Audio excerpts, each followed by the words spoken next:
Hey everyone, this is Adam from Tic Tac Taiko.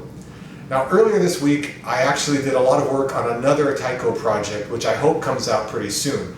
But it meant I didn't have a lot of time to work on today's video, so I thought it would be a really good opportunity to explain and introduce a new video series that I'm launching on this channel, all about soloing and improvisation. Now I've launched series before, like Taiko Rudiments and Bachi Tricks, and they didn't need a lot of explanation, right? Pretty self-explanatory.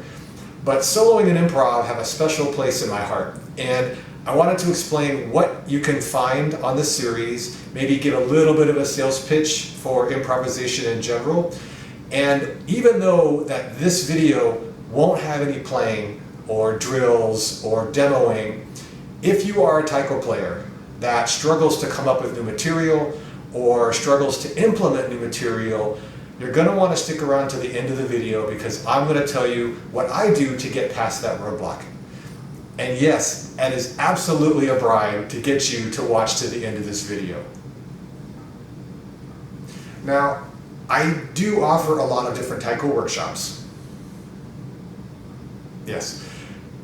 And I don't have a particular favorite workshop to teach, but there's something amazing that happens in the soloing and improv workshops where I'm taking away some of the fear that people have on soloing, and I'm giving tools that help people express themselves in bigger and bolder ways.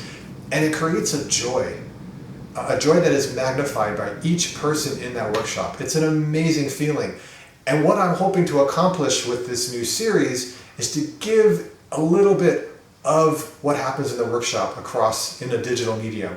I'm going to try to take away some of the fear people have of soloing. I'm going to try to give some of the tools of expression that anyone can use to enhance their soloing.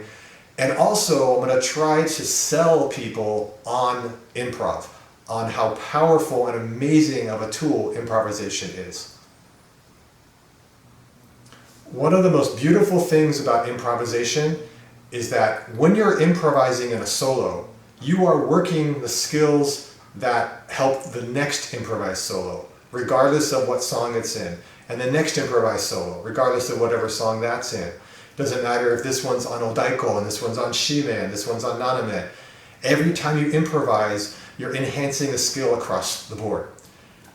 There is risk when it comes to improvisation, and I know this fear stops a lot of Taiko players from really exploring, really diving in. But consider this: the more you work on improvisation, the better you get at it. The better you get at it, the less likely you are to make mistakes. And the more likely you are to recover from mistakes you might make. And the more you practice it, the less you worry about making mistakes, which is really a big cause of the mistakes in the first place. We all get in our own heads. We all have that self-sabotage that happens.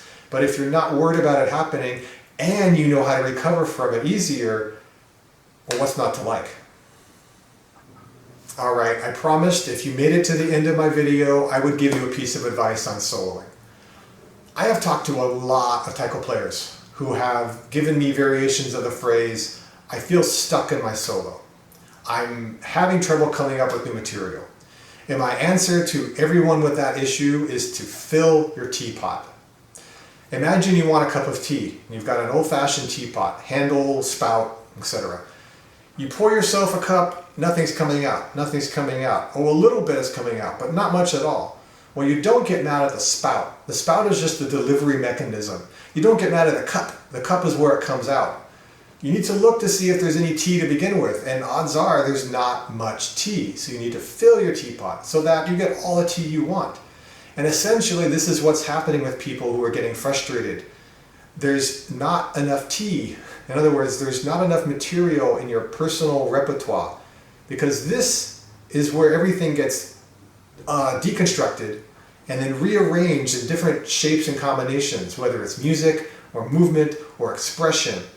That's improv. It's not magic. You can't create something out of nothing. So fill your teapot with material and it will come out. It's not as easy as listen to a pattern, incorporate pattern, play pattern. I mean, you can do that on a limited basis. It's more like go down the rabbit hole of YouTube or Pandora, find new genres, find new music, and as you listen to this, you try to figure out ways to put it in your library, and then you try to figure out ways to incorporate it. And most of this is happening on a subconscious level, nothing you're doing actively. And it takes weeks, months, years to manifest. But I'll tell you something, there is no greater payoff than all of a sudden realizing you've got all this material that just kind of happened. It may feel like magic, but it's because you did the work to get to that point. And that's the advice that I have to give. Fill your teapot. And before I go, you know the spiel. If for some reason you like this video, let me know with a thumbs up. If you have comments on soloing, questions on improv, if there's certain kinds of drills you would love to see in the soloing and improv series, let me know below. Also, I set my email address below. If you're interested in workshops, feel free to send me a message. And subscribing makes you an awesome person, so go ahead, hit that subscribe button. Until then, keep practicing and be well.